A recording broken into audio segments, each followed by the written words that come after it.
afternoon. This is Gazette Magazine's Andrew Lubin. Today we're talking with Bill Golden, Chairman and CEO of DefenseCareers.com. Bill, thanks for taking the time to speak with us today. Glad to be here. Always glad to help the troops and the Marines and the military in general. Bill, the last couple of weeks, sequestrations hit the Marine Corps very hard. The amount of people having to leave is increasing. Commandant put a YouTube video on the other day describing saving the last bullet and saving the last gallon of gasoline. A lot of people are going to be getting out. What's an officer to do? How's the job market? How does an officer go about getting a job these days? Okay, well, here's the good news. Marines are always in demand. The Marines have a very good track record, whether they are enlisted or officer. They have a great track record, and they're very popular with employers. In fact, the anecdotal evidence is that Marines tend to make more money in their paycheck than any of the other members of the armed services once they take off their uniform. So generally, there's good news. Just like anyone else who's looking for a job or a career opportunity out there, you want to know something about the community where you plan to go, and you want to have an idea as to what you would like to do. If unemployment is under 6%, there really is just plenty of opportunity for fairly rapid employment as long as your skills somewhat match up with the local community where you want to move to. What does a young lieutenant or captain do who's getting out, probably combat arms, multiple deployments? What are the best fields for him, either East Coast or West Coast, and how does he find a job? Okay, well, let me separate the lieutenants from the captains real quick, because there are two different challenges. A captain usually has some experience that they can put to work. I mean, by the time they've reached captain, they've done logistics, they've done basic intelligence, they've done operations. So they have a little bit more world wisdom about them. A captain really should have almost no issues finding employment, as long as the unemployment level is 6% or lower, or even if it's 7% or lower, there should be no issues. A lieutenant, on the other hand, has a bit more of a challenge in that more than likely much of their experience comes from one operational tour that backs up to their school training. And they don't necessarily have expertise in any particular field other than general management. But that said, there are people who care. And what a lieutenant should do, and a captain as well, is to make Google your best friend. Go to Google. Let's say you want to move to California. Go to Google and plug in JMO employment for junior military officer, and put in the word California, or if you want to go to New York City, put in New York. There are plenty of companies that are looking for junior military officers because they realize they have a great education. They have a lot of energy. They know how to operate under challenging circumstances. And so there are plenty of employers looking for them just within that category. Now, outside of that category, one of the things that every officer brings with them is basic project management. And I strongly recommend that project manager become the #1 career set that you search on. So if you're looking to go to wherever it is, let's say New York or Metro Washington, D.C. again, you want to search, if you're a lieutenant, junior project manager, if you're a captain, project manager, and don't necessarily search on any particular criteria other than location and the term project manager. See what pops up. Follow the leads. See what seems to be interesting to you. Are there any parts of the country better than others for junior officer in project management? There definitely is. You want to look for an area that has a couple things going for it. Number one, you want to look for area that has universities locally. Universities usually back up to technology or business. business centers, such as if you were going to North Carolina, you were getting out in North Carolina, I generally recommend that people do not stay there. The North Carolina economy is slightly beyond sluggish at the moment. But if you were going to stay in North Carolina, you would want to search out what is called the Research Triangle outside of Raleigh-Durham, where you have high-tech industry that's backed up, working with several of the universities, etc. They always need project managers, and one of the best companies nationwide that can put you to work, there are several, but two of them that I highly recommend are Microsoft and IBM Solutions.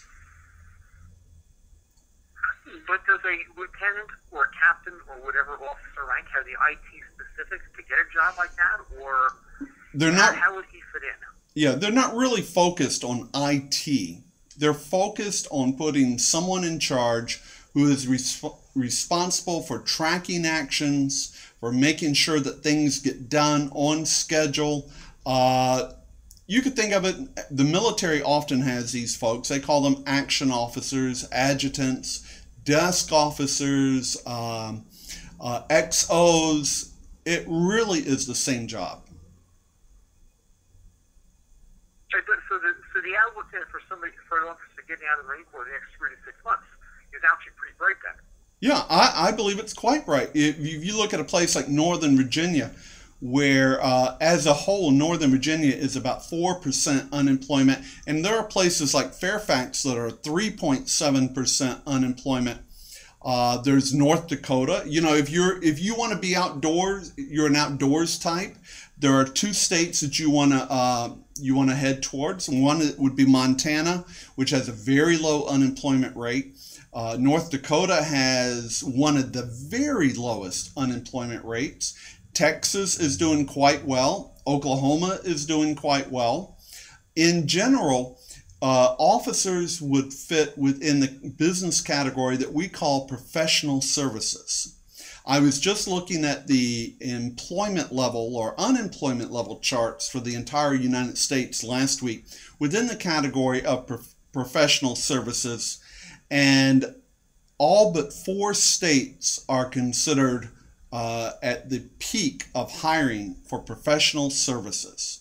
So the reality is, if you're a project manager and you are willing to keep an open mind about what it is that you are managing and where you're going to work, there are just nothing but opportunities at the moment. Well, that's good news then. What about the next level up? Majors, lieutenant colonels, and colonels. What's the outlook for them?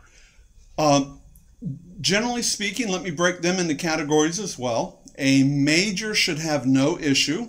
A major brings plenty of experience with them. They normally they're occupying operational positions on staff or in command, or they're in major areas where they're constantly involved in operations. Majors are very employable. They should hit the ground running, and their paychecks are almost self-assured. Now let's look at lieutenant colonels and colonels. It can be a little bit challenging for these individuals, but for a far different reason. Quite often, and I know this may come across wrong, they've gotten comfortable with their paycheck. And what their skills on the outside, how they sell those skills and their paycheck that they earn on the outside may not be up to their expectations. It may be beyond their expectations. The bottom line is that when you get to those pay grades, you are often being paid at a level that exceeds what you can expect in the commercial market. Primarily because you really are looking at your ability to translate your skills, and lieutenant colonels and colonels often come in wanting to be at a certain status level, and industry is not looking for people to be in charge. Industry is looking for senior people who bring technical proficiency, and technical could be any career field. It could be finance, it could be food services, it could be petroleum, motor pools, whatever, transportation, whatever. So employers are looking for a level of technical expertise that translates to a senior whatever, a senior financial planning analyst, a senior petroleum, oil, and lubricants management, a senior transportation planner, etc. And sometimes lieutenant colonels and colonels have lost their technical edge, as it were, because they've been in command for so long that they don't know how to apply themselves. But the paycheck issue often trips them up, in that when I talk with these individuals, they often say, look, I currently make about this much money and I need this much money or more. And what I find is about 50% of the individuals I meet just cannot get that paycheck on the outside. So they've got to, there has to be some flexibility there. On the other hand, they're receiving a retirement check at the same time, so the two of them, the two checks together, should be a relatively attractive living. It is. I mean, it turns into a very nice sum of money, but your compensation should be based upon what your skills are worth. So for lieutenant colonel and colonel, what I recommend is that they really allow themselves 3 full months to job search. They want to network. Everyone from lieutenant, captain, major, lieutenant colonel, colonel. Networking is very important for different reasons. But certainly for a senior, networking is important, because if you're bringing technical expertise to an issue and you're looking for a really good paycheck, not paycheck plus retirement, but a paycheck, you normally can find the position that will pay what you want if you're going to give it 3 months to look and you're flexible as to where you're going to live and work. Now, by networking, let me clarify that. Well, let's get back to that. What about the general level? If the lieutenant colonels and colonels are having an issue, what happens to the general level getting out of the Marine Corps? They either go play golf. No, generals generally do fairly well. I have known a couple that have issues, but general officers normally do well, because what a general officer has going for them is that they constantly are networking. You know, we could think of them, and I'm certainly people in the military do think of them as being in command and having a command position. But really what a general officer does best is network. They're constantly involved in community groups, you know, they're constantly involved in liaison efforts, they're constantly involved in inter-service efforts.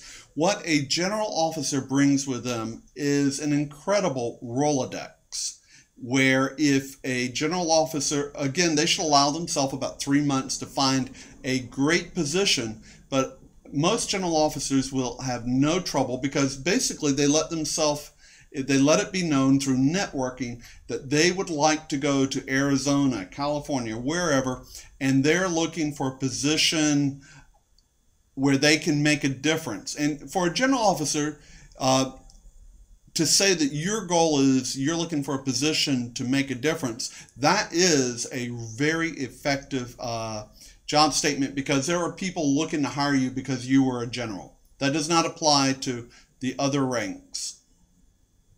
So we've chatted in the past about the young enlisted Marines and what DefenseCareers.com can do for them, resume-wise, job search-wise, location-wise. What does DefenseCareers.com do for the officer level? Are you able to help them? Sure we are. We have anywhere, it depends upon the day of the week and the week of the month, but we have anywhere between 9,000 to 12,000 opportunities across the USA and worldwide, where if you bring your skills, and we can help match up your skills to specific positions. Now, one of the things I recommend for officers is that you never include your rank on a resume. Never. There are a few companies that are looking to hire you as a former officer, and they're curious about your rank, but probably 90% of all employers do not care, and some of them actually see your rank on your resume as a negative.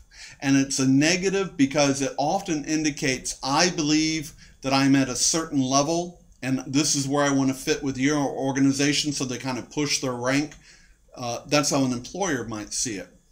If you're an officer, you need to say, just like everybody else, I am seeking a medium level, a mid-level, or a senior level position as what, and then you need to tell me what it is you do and why I should give you a paycheck. That's what needs to go on your resume. What other words of advice can you give our officers who are looking for civilian jobs today? A couple of words. Avoid the words leader and manager. Military like to use that word leader. I am seeking a leadership position. That does not go over well in commercial industry. Commercial industry is looking for leaders, but a leader in commercial industry is someone who goes out and brings in business. A leader is someone who goes out and says, we're doing this with 20 people. I think I can do this with 15 people and increase profits. A leader is someone who goes out and is willing to take apart an organization and put it back together. And so a leader is not someone who is willing to come in, take over an organization, and just manage it better. Now, the word manager, the actual career field for managers, the Bureau of Labor Statistics estimates that every year between now and 2020, the number of people who have manager in their job title will actually shrink about 3% per year, because we don't need managers. We have people who have great, wonderful tools that our productivity level is growing at twice the rate of our population growth, which is one reason jobs are not really just growing everywhere, because we're able to do twice as much per individual as we could just a few years ago, due to technology and process improvements, etc. So for an officer, avoid that word manager. You need to refer to yourself as, I am a senior transportation planner. I am a mid-level senior logistician. I am a whatever your career field is. Is there a charge to the officer with defensecareer.com like many of the companies? Are you able to work? How does Defense Careers work with the officer? We are basically classified advertising on steroids, as it were, for industry. Industry pays all of our costs. We never charge a career seeker anything. Period. Our job is to help match you up the best we can with industry. Now, that does not mean send me your resume. I have people who send me a resume and they say, contact me with job opportunities. No. What you need to do is send in your resume. We make your resume available to industry. And what you need to do is go in and search the job opportunities, and you need to send your resume to those companies for positions which you believe match. And so we provide a two-prong approach, as it were, to matching up the job seeker, and we do a pretty good job of that. So the outlook then is pretty good across the board for the officers getting out the next 2, 3, 4, 6 months then. Yes, I see no issues. That's assuming they have a proper thorough job search. That's right. And realize that a good job can take 2 to 3 months to come up on. I see too many people that get out, they take the first thing that comes along, and that really can be a mistake, because if you have great skills, you need to be willing to negotiate for those skills. And I've seen people give up $20,000 to $30,000 of pay per year because their spouse pressured them, or they themselves just did not know how to take off the uniform and wake up the next day and just live life without a basic plan. And so they panicked and they took whatever came along, and that often is a mistake. Go to Disney. Go to both Disneys, Florida and California. Take your time, relax, and just stay focused on identifying opportunities. And you can always contact us and say, I'm facing some challenges, or I'm in this area, I'm not real familiar with it. We'll be glad to help you out through email at no cost.